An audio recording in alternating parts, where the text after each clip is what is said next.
नमस्कार, आप देख रहे हैं द मुकेश राजपूत शो। और आज इस शो में एक अलग तरह की एनर्जी है, क्योंकि आज हमारे साथ खाटू श्याम जी के भगत बैठे हैं और ये हमेशा भगवा धारण करके रहते हैं। हालांकि ये जो भगवा है ये खाटू श्याम जी के आशीर्वाद के तौर पर इसको मानते हैं। धर्मवीर जी हमारे साथ हैं, आप सभी जानते हैं। तीसरी बार आप चुनावी मैदान में हैं, लोकसभा में मोदी के सिपाही के तौर पर। तो ये जो चुनाव है ये 2014 से या 19 से कैसे अलग है? 10 साल पहले तक अलग अलग सरकार थी, केंद्र में मिली जुली सरकारें भी बनी। और सही मानो तो 84 के बाद जो चुनाव थे उसमें पहली बार मोदी जी को स्पष्ट बहुमत मिला था 2014 में। बीच के अरसा में किसी पार्टी को स्पष्ट बहुमत नहीं था जी। और जब मिली जुली सरकार होती है तो छोटे छोटे दल मड़ाई के महकमे मांगते हैं, या तो मैं वापस, या मुझे ये महकमा चाहिए, ये महकमा चाहिए जी। और उसकी वजह से देश की आर्थिक दशा बहुत ख़राब हुई।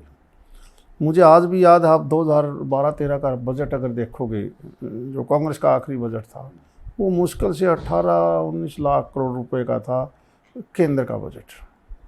और आज हमारा वो बजट 49 लाख करोड़ का हो गया। नया कोई टैक्स नहीं लगा, सिर्फ और सिर्फ क्या था कि लीकेज थी वहाँ, बहुत भारी करप्शन थे। और करप्शन करने के लिए बहुत अच्छे तरीके उन लोगों ने अपना रखे थे। आपको याद होगा जब मोदी जी ने नोटबंदी करी, बहुत चिल्लाए विपक्ष के लोग। फिर जीएसटी लागू की तो बहुत चिल्लाए जी। आज हर आदमी इससे खुश है कि कम से कम एक दरवाज़ा खोल दिया टैक्स का, ताकि टैक्स की चोरी ना हो। और उसी चीज़ को जब ऑनलाइन किया गया तो आप हैरान रह जाओगे, 2.25 लाख से भी ज़्यादा फर्जी कंपनियाँ पकड़ में आ गई। और वो फर्जी कंपनियां जिस प्रकार मिलके हेरा फेरी करती थी, उदाहरण के तौर पर बाहर माल कच्चा भेजना है, पक्का भेजना है, असल माल भेजने की बजाय बाठे, रोड़े, रेत डाल देते और फिर यहाँ वापस आके, क्योंकि तो डॉलर के रूप में मिलता है पैसा, यहाँ जो भी उनको फ़ायदा देना होता है भारत सरकार से जो विड्रा करते हैं, उसमें कितना बड़ा घपला था। उसी की वजह से ये बजट 2.5-3 गुना बढ़ गया जी। और वो कंपनियां जब बंद हुई तो चिल्लाए विपक्ष वाले, क्योंकि उनका भी कहीं ना कहीं कोई डायरेक्टर था, कोई कुछ था, दाल-रोटी चलती। यानी ऐसे देखिए, हमने कंपनी का मालिक दुबई में बैठा है, कंपनी का मालिक मुंबई बैठा है और दुकान उसकी छोटी सी भिवानी है। दुकान में माल बिकता है 1000 रुपये का, कंपनी कारोबार कर रही है 500 करोड़ का जी। ये जो इस प्रकार का जो घपला था वो मोदी जी ने बंद किया। और बंद करने के बाद इस 10 साल में जो वो पैसा खर्च किया डिफेंस के ऊपर जी, ये शेल कंपनीज जो थी, झूठी कंपनियां, हाँ, तो इनके थ्रू पैसा भेजा जा रहा था। जो ईडी की बात करते हैं, तो वो सारी चीज़ें एक तरीके से के तौर पर बहुत सी कंपनियां बना रखी। 2.25 लाख कंपनी थोड़ी नहीं होती, वो कारोबार कुछ करती है, कारोबार कुछ कर रही हैं और बाहर माल भेज रही हैं कहने के लिए असली, लेकिन भेज देते रेत, मिट्टी, फला। और यहाँ पर भी वो कहीं ना कहीं दूसरे सौदों में पैसा इन्वेस्ट कर दिया। और इन्वेस्ट करने के बाद, क्योंकि आप जब कोई चीज़ एक्सपोर्ट करोगे तो आपको सरकार उसका बेनिफिट देगी जी।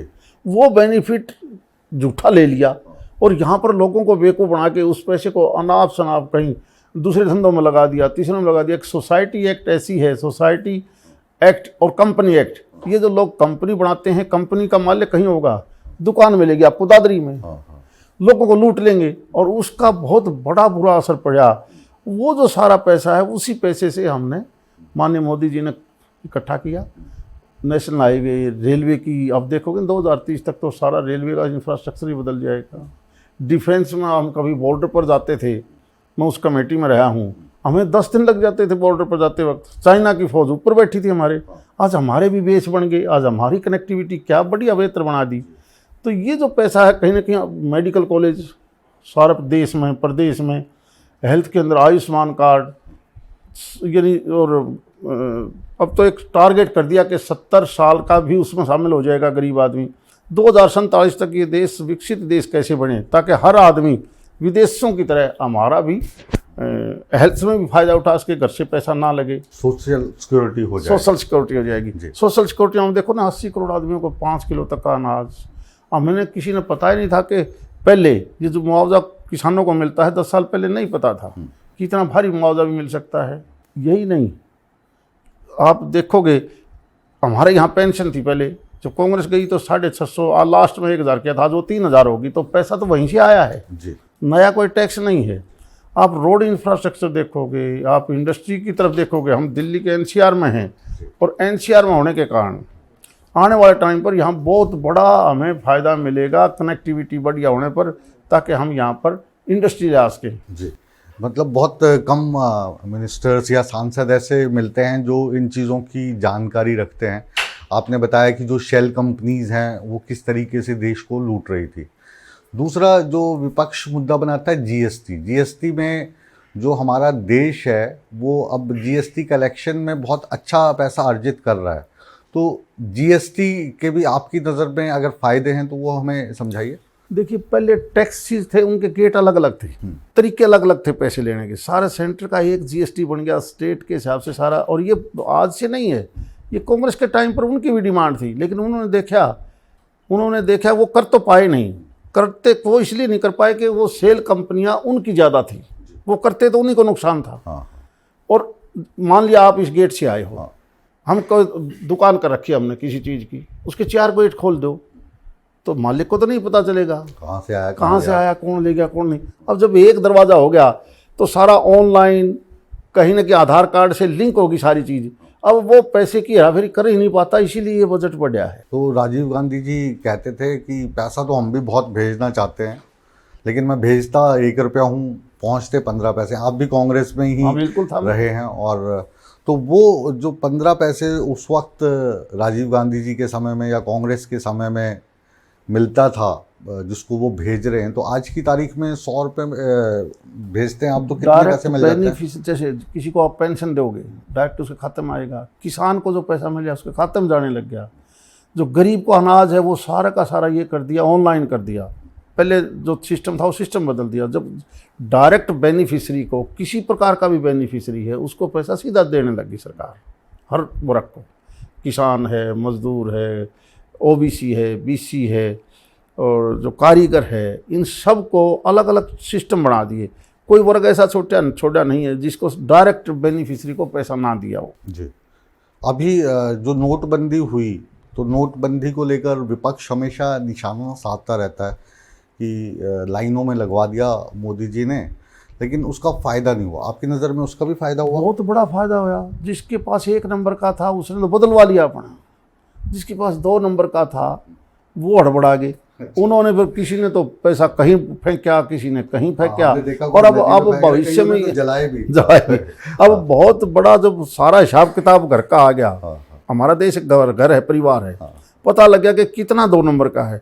अब वो लोग डर रहे हैं कि 2 नंबर का नहीं कमा सकते, इसीलिए तो जब 2 नंबर का नहीं कमाओगे तो सीधा बजट मजबूत होगा। बहुत सारे नेताओं की या पार्टियों की तो कड़ी तोड़ दी आपने, बेचारे चुनाव लड़ने लायक भी नहीं रहे।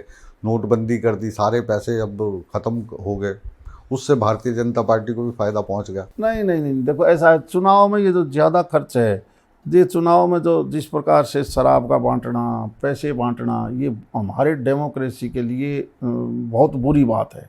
बल्कि मैं ये जो चीज़ देखता हूँ ना देश के अंदर, हम जानबूझ के एक दूसरे का विरोध करवा देंगे 4 शराबियों खड़ा करके कि तू ये विरोध कर ले, ये विरोध कर ले।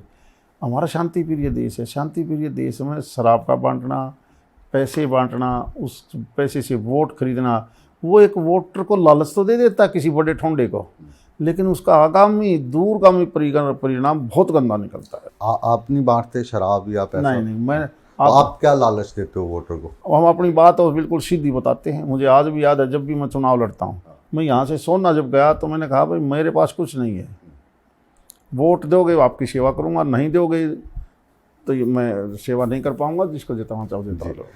ये जो इलाका है अपना राजस्थान से लगता हुआ इलाका है, और यहाँ की जो सबसे बड़ी समस्या है वो है पानी की। सही बात है। अधिकतर जो जगह है पानी बहुत नीचे चला गया है, डार्क जोन में आ गया है। जहाँ पे थोड़ा ऊपर है वहाँ पे खारा पानी निकल रहा है, पीने के लायक नहीं है। सड़कें तो आपने बहुत बढ़िया बना दी, लेकिन पानी की समस्या अभी तक हल नहीं हो पाई। किसान ने पानी को ज़मीन से निकाला, और कुछ एक डार्क जोन ऐसे बन गए जहाँ पीने का पानी भी नहीं बचा। जी। ये हमारे क्षेत्र में जब 66 में हरियाणा बना, मुझे याद है कि चौधरी बंशीलाल जब प्रदेश के मुख्यमंत्री बने तो उन्होंने सारी की सारे प्रदेश में नहरों का जाल बिछाया। लेकिन बीच का जो पीरियड आया बहुत लंबे समय तक वो नहर सूख गई, नहरों में पानी नहीं पहुंचा। इस सरकार ने आने के बाद सबसे पहले जेएलएन की कैपेसिटी बढ़ाई, जो मात्र 1200-1300 क्यूसेक से ज़्यादा पानी नहीं आता था, आज कहीं जाके पूछ ले उसको 2500 क्यूसेक के ऊपर ले आई, और भविष्य में ये 3500 क्यूसेक को क्रॉस कर जाएगा। उसी का पानी टोटल महेंद्रगढ़ जिला, रेवाड़ी डिस्ट्रिक्ट, हमारा लोहारू का इलाका, ये सारा का सारा है जेएलएन के पार्ट्स। महेंद्रगढ़ कैनाल हो, लोहारू कैनाल हो। उसके बाद हमारा दूसरा सिस्टम था जूही सिस्टम। जूही सिस्टम को अब जाके जब 700 क्यूसेक की नहर जूही बनी, सिस्टम क्या होता है? जूही नहर, अच्छा, हाँ। जूही नहर को भी दोबारा रिमॉडलिंग करना पड़ा। 700 क्यूसेक के आसपास बनी थी ये, आज वो हमने 1200 की डिजाइन करके दोबारा बना दी। उसका पानी धीरे धीरे हमारा जो अपना हिस्सा था वो कहीं ना कहीं और जा रहा था। तीसरा हमारा सिस्टम था शिवानी नहर का, उसको भी रिमॉडलिंग करा। वो सारा ही कहने के लिए पानी 300 क्यूसेक था, लेकिन 250 क्यूसेक से ज़्यादा नहीं आता था। आज हम 350 क्यूसेक लेते हैं उससे। जी। हमारा पुराना कुछ एक सिस्टम आज भी डैमेज है। उदाहरण के तौर पर दादरी का जो सिस्टम है, बौंड डिस्ट्रिक्ट है, भिवानी सब ब्रांच है, इसका पानी सारा पीछे चला जाता है। पीछे के लोग चोरी कर लेते हैं। हमने नहर तो बना ली, लेकिन जो पीछे के लोग हैं जहाँ से नए नाले निकाले उन्होंने, आज पानी का अगर आप ये देखो, पीछे के लोगों पीछे से का क्या मतलब जो तात्पर्य है? पीछे का मतलब जो नहर पीछे से आ रही है। हाँ, जैसे हमारी दादरी आ रही है, ज्यादातर हाँ, रोहतक महम इधर के से हाँ, क्रॉस करके आ रही है। हाँ, तो वहाँ तो पे उसका ज़्यादा बहुत बुरा असर क्या पड़ा, जो बौंद का इलाका है, दादरी तक का इलाका है, हमारे भिवानी तक का इलाका है, वहाँ पानी नहीं पहुँच पाता। लोग चोरी कर लेते हैं, लोगों को शर्म तो रही नहीं। और आप देखोगे उस इलाके में तो चौआ आ गया, चौआ कहता हूँ मैं, जहाँ वाटर ज़्यादा- लॉगिंग होगी, हाँ, हाँ, और हमें पीने का पानी नहीं देते। अब जाके ना हम बहुत बड़ा इलाका, जैसे मैं जेएलएन के मार्फत कहता हूँ, तो आप महेंद्रगढ़ जिले के किसी गांव में जाके देखोगे, बहुत अरसे के बाद, 40 साल के बाद हमने वहाँ पर पानी दिया है। नए नए जोड़ खोदे हैं, सारे पंप हाउसेज बदले हैं, लोहारू के बदले हैं, बाडड़ा के बदले हैं। एक जो बीच का ग्रुप रह गया हमारे पास, दादरी बौंद, इसके बीच में, क्योंकि हम शिवानी वाला इलाका नहीं, शिवानी नहर से हम ठीक हो गए। ठीक हो गया वो। हाँ, वो शिवानी नहर है जो पहले कभी ये केवल महेंद्रगढ़ कनीना ये तो पहले ठीक ही था नो यार। नो नो, पहले कभी नहीं ठीक था। अच्छा, पहले पानी उस जेएलएन की कैपेसिटी ही 1200-1300 थी, आज वो 2500 होगी, और भविष्य में वो 3500 हो जाएगी। जी। ये एक बहुत लंबा, हर गांव में जोड़ का बनाना, तालाब का सौंदर्यीकरण करना, वाटर रिचार्ज करने के लिए सारा सिस्टम एक योजनाबद्ध तरीके से कर रहे हैं।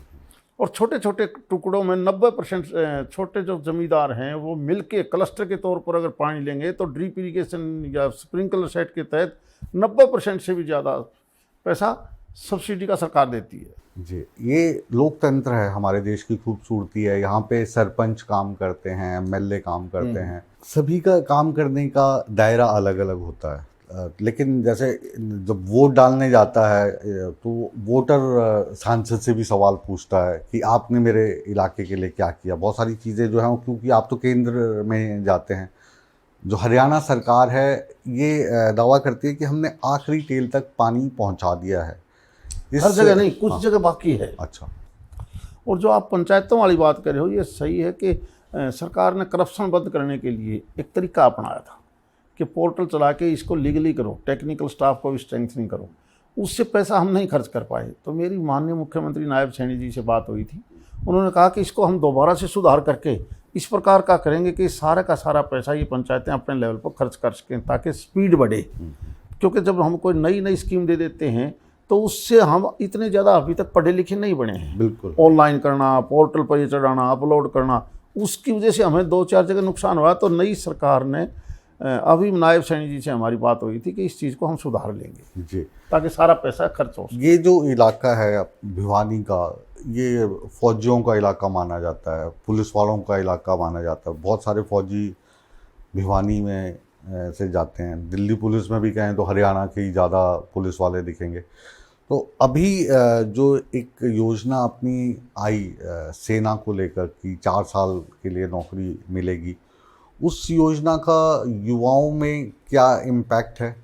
देखिए, देश का किसान मजदूर पेट भरता है, वही रक्षा और सुरक्षा करता है, उसी के घर में पैदा होता है जवान। चाहे वो डिफेंस में हो, पैरामिलिट्री फोर्सेस में हो, या पुलिस, स्टेट पुलिस में हो। आपने कभी पहले बॉर्डर देखा होगा कितना कमज़ोर था, हमारा आने जाने का साधन नहीं थे। चाइना हमारे बॉर्डर पर बैठा था, बेस बना लिए थे। आज उस पैसे से हमने फौज को स्ट्रेंथन किया। आप रोड देखोगे 4 लेन नॉर्थ ईस्ट से लेकर कारगिल तक पहुंचना हमारा 10 मिनट में हमारा वहाँ बेस में पहुंच जाते हैं हम। और फौजियों को पहले छूट नहीं थी। उदाहरण के तौर पर कश्मीर में जब ये आतंकवाद भयंकर चलाया इन लोगों ने किसी खास वर्ग द्वारा, और वहाँ का सिविलियन जब मारा जाता था, तो जो माइनॉरिटी में वहाँ चाहे सिख हो चाहे हिंदू हो, तो वहाँ पर फौज अगर उनको बचाने के लिए जाती तो भी उनको ये आदेश थे कि आप गोली नहीं चलाओगे, आप अपनी सुरक्षा भी नहीं कर पाओगे। मजबूरी में जब गिर जाता तो सुरक्षा के लिए चलाता तो उसी के खिलाफ कार्रवाई होती थी। वहाँ जाके देखो कितना अमन चैन है। दूसरा आपने कही ये योजना, दूसरी हरियाणा सरकार ने बाकायदा आदेश कर दिया कि जो आदमी 4 साल की नौकरी करके आएगा उसको यहीं पर हरियाणा स्टेट पुलिस में नौकरी देगी। आप ट्रेंड सिपाही हो, ट्रेंड सिपाही को हम as it is without training हम यहाँ भर्ती करेंगे। ये बात आप ठीक से पहुंचा पाए जनता तक? योग डे था पिछले साल, तो उसमें मुख्यमंत्री जी ने बाकायदा घोषणा कर दी थी। हाँ, ये सही बात है कि वो सही उनके पास पहुंच नहीं रही अभी तक, क्योंकि वो 4 साल की ट्रेनिंग करके आए नहीं है। हाँ। जैसे वो ट्रेनिंग करके आएंगे वो सीधे के सीधे पुलिस में भर्ती होंगे हमारे। तो ट्रेनिंग तो करके आ जाएंगे ना, लोकसभा के चुनाव तो चल रहे हैं। नहीं, अभी कहाँ, अभी 4 साल हुए नहीं है ना योजना। हाँ। जैसे वो ट्रेंड होके अगर वहां से आना चाहिए। थोड़ा सा गुस्सा है लोगों में। मैं कह रहा हूँ कि ये वाली चीज पहुंची नहीं है। विपक्ष नहीं बता, विपक्ष ने ये कह दिया तो बेकार हो जाओगे। विपक्ष क्यों बताएगा, आप बताओगे? विपक्ष ने तो ये भ्रमित कर दिया कि आप बेकार हो जाओगे। जब हरियाणा सरकार ने कह दिया एक को भी हम नहीं छोड़ेंगे जिसने यहाँ आके नौकरी करनी है विदाउट ट्रेनिंग, आप नौकरी करो। तो विपक्ष प्रचार प्रसार में आपसे बेहतर है? आजकल ये सोशल मीडिया पर झूठ बोलना ज़्यादा है। किसी का सिर किसी का लगा देंगे, टांग किसी की लगा देंगे। जी, जैसा मैंने बताया कि हर एक जो प्रतिनिधि है अलग अलग कार्य है, तो लेकिन जो भिवानी संसदीय सीट के लोग हैं उनको लगता है कि हमारे गांव में अगर कोई नाली भी कच्ची है तो इसको पक्का करवाने का काम धर्मवीर जी का है। तो वो जो वोटर्स हैं आपके सांसद के तौर पे, उनको आप क्या समझाना चाहेंगे? ये जो देखिए, संविधान ने हमारी संविधान केंद्र में भी आपकी है, संविधान में हमारी पावर बांट रखी है जी। जो सांसद है उनका काम है देश की सरकार की नीतियां बनाना, जो पॉलिसी हमारी, और वो जो पॉलिसी बनाएंगे वही तो स्टेट को पैसा देंगे। 42% पैसा भारत सरकार हर प्रदेश को देती है, स्टेट का अपना बजट अलग है। अब स्टेट का काम होता है स्टेट की सड़कें बनाना, स्टेट को पानी पिलाना। उदाहरण के तौर पर भारत सरकार ने कह दिया कि हर घर में नल और जल में जितना आपने पैसा चाहिए वो 2-12 से नहर सारी की सारी वाटर वर्क्स बनाओ, लोहे की पाइपलाइन डालो ताकि 50-100 साल तक वो ख़राब ना हो। जबकि पिछली सरकारें प्लास्टिक की और सीमेंट की डाल देती थी, वो लीकेज हो जाता था। ये सारा सिस्टम का पैसा तो भारत सरकार ने दे दिया, लेकिन इम्प्लीमेंट करेगी स्टेट गवर्नमेंट। अब पंचायतों को पैसा दोगे तो इम्प्लीमेंट तो स्टेट और पंचायत करेंगी।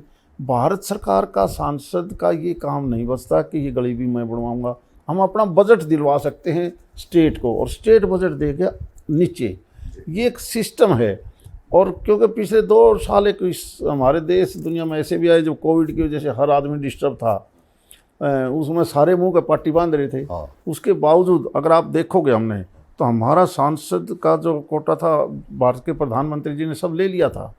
हमने फिर भी 1.5 करोड़ के आसपास के अपने आदमियों से, अपने फंड से, सरकारी फंड से नहीं, हमने वेंटिलेटर भिजवाए। हमने सैनिटेशन के लिए तकरीबन 1 करोड़ 20 लाख के बड़े बड़े ड्रम सारी उसमें भेजे। हमने 45 लाख के ऑक्सीजन सिलेंडर अपने पैसे से लिए, न कि सरकार से कोई पैसा नहीं लिया। पर क्योंकि वो एक ऐसा समय था जिसमें हर आदमी डिस्टर्ब था, एक दूसरे से हम मिल भी नहीं पाते थे। जी, अभी धर्मवीर जी कहें कि हम मिल नहीं पाते हैं तो ये तो गलत होगा, क्योंकि धर्मवीर जी को जो लोग जानते हैं तो आपको खाटू श्याम जी के भगत के तौर पे जानते हैं। भगवा आपने कुर्ता बहुत समय से धारण किया हुआ और दोस्ती के लिए जानते हैं। अब जो लोकसभा का चुनाव है इसमें आपके दोस्त ही खड़े हैं सामने, कोई बात नहीं, दान सिंह जी, विचारधारा की लड़ाई। हाँ, तो ये है विचारधारा की लड़ाई। मेरे पक्के दोस्त हैं। अरे राजनीतिक पार्टियों में दुश्मनी नहीं होनी चाहिए। हाँ, सामाजिक संबंध अलग होते हैं और होने भी चाहिए। ये जो चुनाव है ये विचारधारा का है। उसकी विचारधारा कांग्रेस में रहेगी। मैं 10 साल से राष्ट्रीय विचारधारा में आ गया तो मैं अपनी विचारधारा से चुनाव लड़ रहा हूँ, वो कांग्रेस की विचारधारा से लड़ रहे हैं। कांग्रेस ने देश में क्या किया है, क्या करना चाहेंगे, वो तो कांग्रेस का काम रह गया। तो अब जो कांग्रेस की विचारधारा रखती हैं किरण चौधरी जी, जी जी अक्सर उनके परिवार के साथ आपका मुकाबला रहा है और आप उनको शिकस्त भी देते रहे हैं। इस बार जो हमने बातचीत की यहाँ पे भिवानी में आके, कह रहे इस बार तो धर्मवीर जी को किरण चौधरी का भी इनडायरेक्टली साथ मिल जाएगा क्योंकि श्रुति को टिकट नहीं मिली। देखो ऐसा है, बीजेपी और कांग्रेस में थोड़ा अंतर है। बीजेपी एक सोच की है, संगठन की सरकार है। कांग्रेस में संगठन नहीं है। कांग्रेस तो 10 प्रकार की है, ये उसकी कांग्रेस, ये उसकी कांग्रेस, ये उसकी कांग्रेस। और कांग्रेस में वर्चस्व की इतनी लड़ाई है कि जो भी बनेगा वो ताकत केवल अपने पास रखेगा। वो मैंने आपके कई जो पुराने मित्र हैं उनसे बातचीत की तो वो कहते हैं हमें तो कांग्रेस पार्टी कहती है कि आप अलग अलग धड़े बनाओ और अपनी शक्ति दिखाओ तो उससे पार्टी और मजबूती मिलती है। नहीं, पार्टी मजबूत होगी, देश मजबूत नहीं होगा। जी देखिए, सरकार चलाना एक अलग चीज़ है और देश चलाना अलग चीज़ है। बहुत से मुख्यमंत्री, बहुत से प्रधानमंत्री सरकार तो चला लेते हैं, देश नहीं चलाते। आप मोदी जी देश चलाना चाहते हैं, सरकार नहीं। जी, ये जो आपका 10 साल का कार्यकाल रहा सांसद के तौर पे, तो जो आपका इलाका है तो उसमें सांसद के तौर पर आपकी क्या उपलब्धियां रही? और अभी जो आप फिर से जनता के बीच उतर रहे हैं तो आप फिर वोट मांग रहे हैं आप 5 साल के लिए। अभी तो आप कह रहे हैं कि 2047 तक बना के रखो हमें, क्यों? हम 2014 से पहले का देश रहा, आज का देश। पहले का हरियाणा, आज का हरियाणा। पहले का ये लोकसभा क्षेत्र और आज का लोकसभा क्षेत्र। हमें अगर पहले नारनौल जाना पड़ता तो मुझे 3 घंटे लगते थे, आज मैं 1.25 घंटा पहुंच जाऊंगा। पहले केवल एक नेशनल हाईवे क्रॉस करता था, आज 7 नेशनल हाईवे मेरी लोकसभा क्षेत्र को क्रॉस करते हैं। अच्छा, 2 अलग गिनवा दो, मेरे को भी जानकारी बढ़ेगी। जानकारी। हाँ, मैं बता देता हूँ। आप दिल्ली से आए हो, रोहतक के बाद खरक आने के बाद हमारी सड़कों का ऐसा हाल था कि गड्ढे गड्ढे, टाइट सी सड़क थी। ये सीधी हमने लवारू कर दी, लवारू से पिलानी चली गई सीधा। एक हो गया।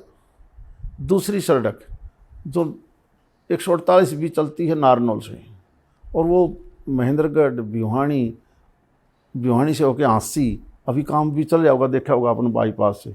ये 148 भी है दूसरी सड़क। तीसरी हमारी शिवानी को क्रॉस करती है, शिवानी को टच करती है। चौथी सड़क आपको मिलेगी हमारी झज्जर से। झज्जर से उसका शायद 709 नंबर है। झज्जर से कहाँ जाएगी? झज्जर वो मेरठ से चली, वो हम सीधे दादरी बारडा होकर लवारू ले गए सीधी। और अब उसका एक दूसरा प्रपोजल जो हमारा मंजूर हो लिया, हम झज्जर के गुड्डा से दादरी का पैरेलल ग्रीन कॉरिडोर बना रहे हैं। दादरी को अभी बाईपास करके वो सीधा जाएगा बिलावल तक 4 लेन। उसके बाद आप देखोगे 11 नंबर, जो आपने कभी देखा होगा, रिवाड़ी की तरफ से हम आते हैं, सड़कें कुछ नहीं थी, आज वो सीधा नारनौल को क्रॉस करती है, नारनौल को क्रॉस कर जाती है हमारी वो सड़कें। इसी प्रकार से यहाँ से आप जाओगे जींद, भिवानी से जींद, सोनीपत, जींद होके नहीं, ये हमारा अलग नेशनल हाईवे है। आंसी वाला अलग है, ये अलग है। यानी रोड इंफ्रास्ट्रक्चर जब आप मजबूत करोगे, रेलवे इंफ्रास्ट्रक्चर मजबूत करोगे, अब देखोगे 2030 तक तो इस रेल की शक्ल सूरत बदल जाएगी। रेल वाला जो सड़कों वाला काम है, जो मुझे फीडबैक मिली है, उससे जनता बहुत खुश है और आपने गिनवा भी दिए। रेल को लेकर लेकिन पहले ज़्यादा रेल काम नहीं हो पाया। आप भिवानी स्टेशन पर, नारनौल स्टेशन पर, महेंद्रगढ़ स्टेशन पर, दादरी स्टेशन पर जाके पूछो पहले कितनी ट्रेन चलती थी। आज वो 4 गुना ज़्यादा ट्रेनें चलने लगी, लंबी दूरी की चलने लगी, लंबी दूरी की। जैसे यहाँ से आप पहले कभी हरिद्वार नहीं थे, कभी अमृतसर की तरफ कभी नहीं जाते थे, यहाँ से बॉम्बे नहीं जाते थे, यहाँ से आप हैदराबाद चले जाओ, एक ही ट्रेन जाएगी, सही समय पर पहुँचाएगी। यानी स्पीड भी ठीक, नई नई ट्रेन अलग अलग नाम दे के। और 2030 तक तो सारा जो अब चालू हो रहे हैं सारे स्टेशनों को नए बनाने लग रहे हैं। यानी एक ऐसा सिस्टम देना चाहते हैं। हरियाणा में भी स्टेशन का काम चल रहा है। और हर स्टेशन पर आप जाके देखो, हर एक पर चलता मिलेगा आपको। बिल्कुल जाके देखेंगे। और हम देख रहे हैं कि जो अभी आगे वाली जो मीटिंग्स हैं आपकी, वो भी आपके दिमाग में इस वक्त घूम रही हैं, तो ज़्यादा समय मेरे लेने की इच्छा है, लेकिन आज हम लेंगे नहीं। फिर देखिए, हमारा सपना है इस बार हम, हाँ, क्योंकि गुड़गांव दिल्ली में 40-40 करोड़ का किला है, हाँ, 1 एकड़, वहाँ इंडस्ट्री नहीं लग सकती। हमारे नांगल चौधरी से लेके नरबड़वा तक, भिवानी तक ज़मीन सस्ती है, हमारे रॉ मटेरियल नहीं है, इंफ्रास्ट्रक्चर की कमी थी। अब इंफ्रास्ट्रक्चर हमारा पूरा हो जाएगा, लगभग हो जाएगा। एयरपोर्ट पर जाने के लिए हमारा और 6 महीने में कंप्लीट काम होने लग रहा है, खासकर दिल्ली बाईपास का। मतलब इंडस्ट्री वगैरह ऐसी हम वगैरह केवल की इन बात तीनों जिलों में बड़े बिश्नोई हब, परिवार भी करता बड़े रहता हब है। इंडस्ट्री लगाने पर हमारा फोकस रहेगा, ताकि बड़े इंडस्ट्रियल हाउसेज आ जाएंगे। इधर ज़मीन है बहुत सस्ती, उधर ज़मीन है नहीं, उसके बाद हमारा ये इलाका नंबर 1 का हो जाएगा उधर की बजाय। मोदी जी ने नारा दिया है अब की बार 400 पार, और हरियाणा में 10 सीट्स हैं इस बार, तो कितनी उम्मीद करें हम? पहले लोग बगैर बात कहते थे कि तुम्हारी सीट नहीं आएंगी, नहीं आएंगी, नहीं आएंगी, लेकिन जब आई तो 10 की 10 आ गई। मुझे तो लगता है वही मतदाता है, वो देश की ज़्यादा सोचता है, लीडरों से ज़्यादा मतदाता ज़्यादा समझदार है, उनके लिए देश फर्स्ट है।